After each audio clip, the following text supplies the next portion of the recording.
welcome back. This is Nicole again from Wildflower Valley Farm, and I want to start off by apologizing if you hear construction noise in the background. It's not going on right this moment, but I do live inside the town limits of our little bitty town, and there are some neighbors down the road and across the way that are having some kind of construction done at their house. So if that starts up again, then I apologize for the background noise, but unfortunately it's been going on all day, and I don't think I'm going to be able to avoid that today. I don't think that it will prevent you from being able to hear me in the video, hopefully. But today I want to talk about the second installment of our rabbit care series. The last video I talked about the different types of housing options that you may have, whether it's wire bottom cages or rabbit tractors or a colony setup. Those are the three most common types of setups for people that raise rabbits as livestock. And today I want to talk about some of the equipment that you might need. Depending on which type of housing situation you choose, your equipment needs may change. They're pretty much going to be the same for most things. There are a few variations, again, depending on what type of housing you're using. But some of the equipment is very, very basic, and it's going to apply regardless of what type of housing you choose.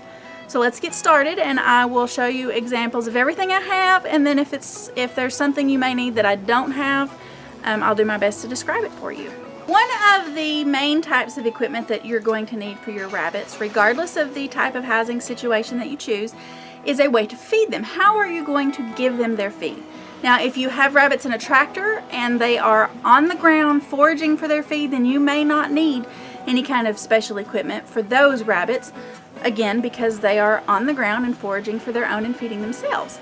But in any other type of housing situation for rabbits, you're going to need some method of feeding your rabbits. A lot of people, probably the most popular way to feed rabbits is a commercialized pelleted feed, and one of the most popular pieces of equipment to feed those pellets is something called a J feeder. This attaches to the cage.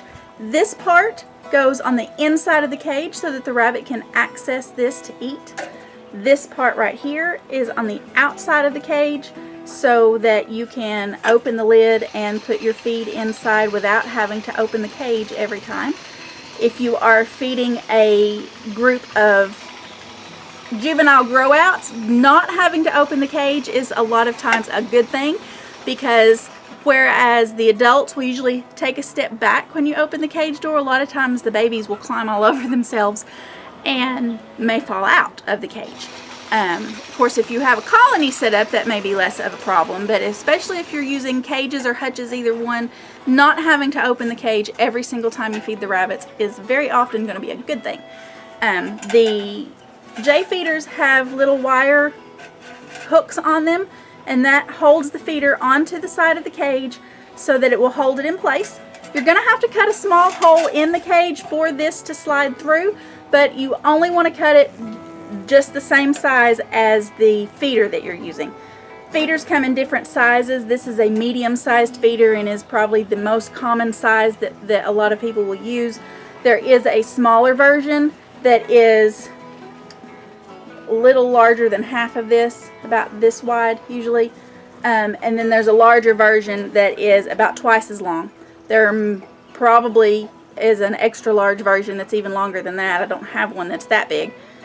I have one that is the same size as two of these, twice as large, in my rabbit tractor, and it's there just as a backup in case I felt the need to supplement with pellets. If I had grow-outs in the tractor, sometimes I will supplement with pellets just to make sure that they are not going hungry at any point. But this is the most common way to feed pellets to rabbits if pellets are what you're feeding. Another option if you are feeding pellets are these metal bowls that just clip to the side of the cage. They're flat on the back so that they can go right up against the wire, and then they have these metal clips that will clip onto the wire of the cage. Some people prefer these just because they are simple to use, whether you want to use them for food or water, either one. They are a good option. The one disadvantage to using these for pelleted feed is if you have a rabbit that digs, it is way too easy for the rabbit to dig this out and waste that feed. a J feeder because of the way it's made and because of the fact that this is typically several inches off of the ground or off of the bottom of the cage. It makes it a lot more difficult for the rabbit to dig from a J feeder, whereas these typically will be attached to the cage but sitting down on the cage floor, and it's just right there, the perfect height for a rabbit that chooses to dig to be able to do so. Another option that a lot of people like to use for feeders are just your glass or ceramic crocks. They have the same disadvantage that the metal bowls have, in that rabbits that like to dig would be able to dig the food out of these easily. But if you do not have to worry about a rabbit doing that, then these are another great option for feeding pelleted feed. You can use the glass or ceramic crocks. Some people like to use plastic crocks just because they are cheaper. I prefer not to use them if I don't have to, because the rabbits do chew on them. But if that's what you have, that will work. If I'm going to use crocks, I like to use these. They are $1 from the Dollar Tree. They have them all day long. Sometimes you'll go in and they don't have any, but almost every time I go to the Dollar Tree they have at least 4 or 5, and if 4 or 5 is all they have, a lot of times I'll buy everything they have every time I go, because they are so cheap. And these work great for pellets if you're feeding pellets. They also work great for water, and I like to water my rabbits out of crocks because I feel like the rabbits drink more water if they have access to an open bowl like this. I'll talk more about water in just a minute. If you are feeding baby rabbits grow outs and pellets are what you're feeding to them, a heavy crock like this is a good option, because with a J feeder or even the metal ones that attach to the side of the cage, the rabbits can only get to it from the front, possibly from the side depending on the cage placement, and a lot of times your smaller babies will push each other out of the way. You'd need to have multiple feeders on a cage if you are feeding grow outs from a J feeder like this or from a bowl, just because, like I said, they can only access it from one direction. These are better than the J feeders in that particular situation, because the babies can get to all sides except for the back that's against the cage. But the disadvantage to bowls, whether you're using the metal bowls or a crock or something like that, the disadvantage to using bowls for babies is that they will sit in the bowl and will pee and poop on the food, and they'll waste half of it. So you may want to use a J feeder for that reason, and just have several of them on your grow out cage so that they do have plenty of room for all of your grow outs to get to the feed, but they can't sit in it. And that way you'll have less wasted feed for that reason. Another option to consider for some feeding equipment that you may need for your rabbits are some smaller bowls like this. If you maybe have a small breed that doesn't need as much food as what you would be putting into a crock, you can use these.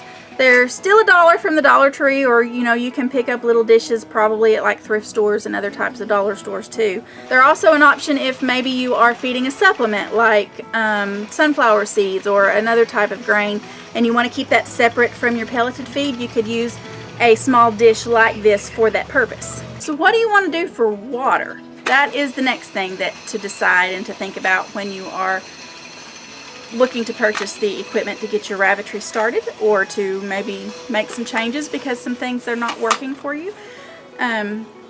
One option to consider that I will not be able to show you because I don't have it are auto feeders, and there are lots of YouTube videos out there to show how different people have those set up. There are some that are set up with a bucket. There are some that are worked directly into the water line. There are just several different options for ways to set up an auto watering system for your rabbits. But if that's not an option for you, then you may want to consider some of the options that I'm going to talk about.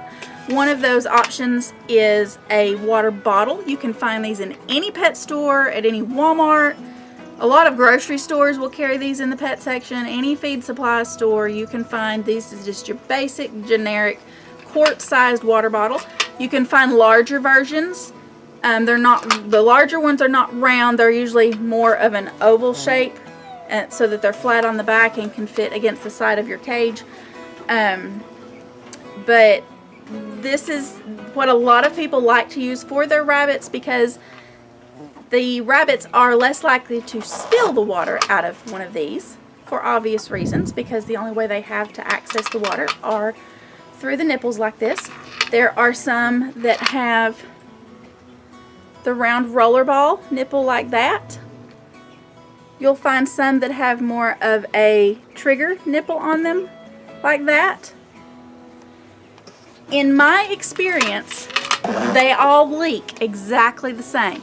I have never found a water bottle of any brand, any size, any shape, any type of nipple. I have never found one that doesn't leak. So that is one reason why I prefer not to use water bottles except in certain situations. If the water bottle is what works for you, use them. There's nothing wrong with using them. I prefer to use these for watering my rabbits for two reasons. Number one reason is, like I said, I have yet to find a water bottle that leaks. Number two is I feel like, in my own experience, the rabbits drink more water from an open bowl like this than they do from a bottle. And in the hot summers like we have here in East Tennessee, drinking lots of fluids is really super important for helping your rabbit to stay cool. So I like to use Crocs because they drink more and because they don't leak unless they're broken. Of course, if they are broken, you have to replace them. But if you're buying these at the Dollar Tree, there is no cheaper option that I have found. They are durable enough to last many, many years. Obviously, because they are ceramic, they are prone to being broken, but I have some in use that I have been using the same one for 6, 7, 8, 9 years. Just because they're cheap doesn't mean they will get broken. It's just a possibility because they're glass or ceramic. Now, the exception to my preference for bowls, the one reason why I might use bottles is in the summertime. In the summertime, it is so hot, and I do still have to work my full-time 8-hour-a-day job, and I'm not here to check on the water for my rabbits every 2 or 3 hours like you would be able to do if you're at home. So I like to make sure that my rabbits have enough water in the morning to get them through the day, even on those days when it might be 95, 100 degrees, because we have a lot of those in our area in the summertime. But what I will do is fill up a water bottle and attach it to the cage so that it is hanging over a bowl like this. And that way, when the bottle leaks, it will just drip into the bowl and you don't lose the water. And if the rabbit were to drink all of the water in the bowl, they still have what's in the bottle. They'll have access to that until I get home after work to refill the bowl. That just seems to work great for us to make sure, like I said, that the rabbits don't run out of water in the heat of the summer. Now, what do I do in the wintertime? I don't use bottles at all in the wintertime because they will freeze and the bottles will break and the nipples don't work. And that's just not something that works for us here in the wintertime. Most of the time, these bowls work great. If they freeze, I have enough extras that I can just swap them out. You know, take this one in the house or lay it out in the sun if it's going to be warm enough to melt the ice that day, and give the rabbit a fresh bowl in the morning, and then when I come home in the evening, if it's cold enough that that water has frozen during the day, I can just swap the bowls out again. Another thing to consider for the using bowls in the wintertime is if this water does freeze in between times that I am able to water the rabbits, they still have access to the ice, and they will lick on the ice and chew on the ice, and that they can stay hydrated in that way. Whereas if a bottle were to freeze, they have nothing. They don't have access to anything. But with a bowl, they do have access to that ice until I can get there to refill it. Now, on the days that I work, I do check their water morning and evening. If I'm home, I'll check it more frequently than that. But having access to that ice during the day, if it is cold enough to freeze back during the day, like I said, allows them to stay hydrated. And of course there are lots of times in the winter where it will freeze, you know, in the middle of the night when we're all in bed asleep. But again, they still have access to that ice and can stay hydrated because they have access to that ice. Sometimes I will use a heated water bottle. I don't have enough of these for all of the rabbits, but if I had maybe a nursing doe or a lot of kits or something and I needed to have some backup water available, I might use a heated water bottle. These have a panel on the back that warms up just enough to keep the water from freezing. It doesn't heat the water. They're not going to have access to warm water to drink, but what it will do is keep the water above freezing so that it's at least liquid. These nipples do still leak, so I will still place a bowl under them to catch what's leaking, but it is an option that's available especially if you maybe live in a climate where the water will just freeze right back quickly. You might want to consider some of these so that they do have access to liquid water for longer periods of time during the day. This particular style of bottle has a flip top lid so that you can water from the top and don't have to take this off of the cage every time, which is super convenient since the plug is going to be plugged in if you're using it, and to have to constantly plug and unplug that just to change your water bottles out would be very inconvenient. You can also use these for water if you prefer. There's nothing wrong with that. They don't hold quite as much water as a crock, but if you have smaller rabbits or a rabbit that maybe doesn't drink as much, or you're home, you know, for long enough stretches during the day that you can refill this multiple times a day, this might work great for your water options. The next piece of equipment that I'm going to talk about is something that you're only going to need if your rabbits are in wire bottom cages. If they are in a rabbit tractor or in a colony type setup, you will not need this particular piece of equipment. But every rabbit that you own will need access to one of these if you're keeping them on wire, and that is a resting board.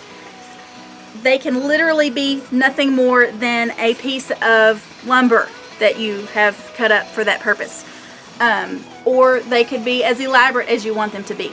I'll put a link down below. You can buy some that are made from a heavy-duty plastic that have holes in them to allow the waste, you know, to fall through if the rabbit goes to the bathroom while they're sitting on the resting board.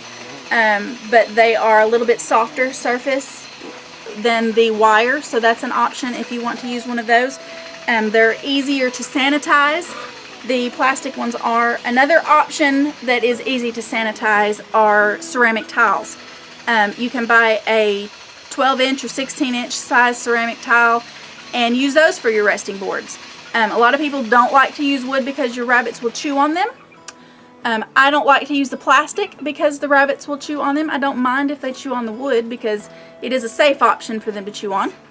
You might have to replace the resting board on occasion because they've chewed on it, but at least it won't hurt them if they do. I don't like to use the plastic ones because it will hurt them if they chew off chunks of it. But the ceramic tile is also an option that they cannot chew on. And it's a great option for using in the summertime because you can keep the ceramic tiles in the freezer and give one of those to your rabbit in the heat of the day, and it gives them a nice cool place to sit. But a resting board is essential if you're keeping your rabbits in wire bottom cages so that they have the option to rest themselves on something other than the wire. It would bother you to sit on wire all day long like that. It's going to bother your rabbits no matter how thick the fur is on their feet. They need to have the option to get off of the wire and sit on something solid for a while. The final piece of equipment that you may need for your rabbits, especially if you are breeding them, is a nesting box. All of my nesting boxes were hand built. They are made out of primarily rough lumber. If you're buying your lumber, you just want to make sure that it is not pressure treated lumber, and you want it to be made out of a hardwood. Softwoods like pine are okay, but being a softer wood, the rabbits will chew them up faster. Or you can actually buy metal nesting boxes. That is another option for you to choose from. I'll talk more about different types of nesting boxes and the advantages or disadvantages to the different types when I do the video on breeding. But the nest box is another option that you're going to need if you are breeding your rabbits. The only reason why you would not use a nesting box is if you're using a colony type situation where they can actually use a burrow. But the nesting box mimics the burrow if you are housing your rabbits in a way where the regular burrows are not an option.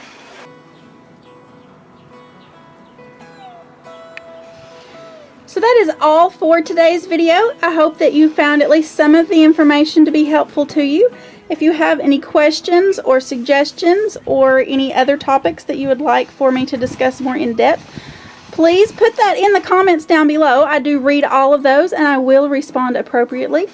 If you haven't already, go ahead and click that subscribe button down below and then click the bell icon right beside it so that you will be notified the next time I upload a new video.